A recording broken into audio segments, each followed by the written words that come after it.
जोहार गे गते को ओका लेका मेना पेया आसोग कनानी आपे सानाम गे बेस मेना पेया आले हो बेस गे मेना लेया तो गते को इᱧᱟᱹᱜ सिंपल लाइफ रेना आर मिटन वीडियो रे आपे जतो हड़ को सागुन दाराम तो गते को सेता रे नेल के गया पे आड़ा सुड़ोते ब्रेकफास्ट करा परे ओड़ा को कमी रे लगाव होइना तो ने डाइनिंग स्पेस सफा पर ओय बेडरूम हे हो गना तो बेडरूम रेना ओना जानला पूरा मैला कान थेन गया तो ओना सफा हुयुग कना नित दो तो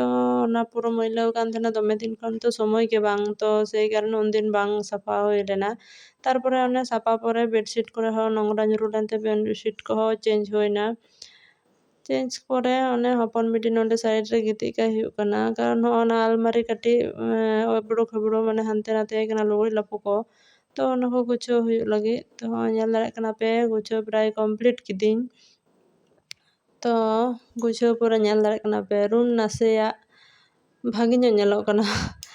बारिया गिद्रा किन तहन खान दो ओड़ा अनेक समय अगोछालो तहना तबु चेष्टायन जतोटा गोछालो दोहो रना तारपरे होय सब्जी कटी ओड़ा रे तहलना तो ओना को किन्तु तो होय गे सामटाव किदिन इसिन रे नासेया ताड़ाताड़ी हुयुग खातिर तो होय ने को सब्जी थिन दो उतु हुयुआ तारपरे होय हेनिन हपन बिटी पायराय लगी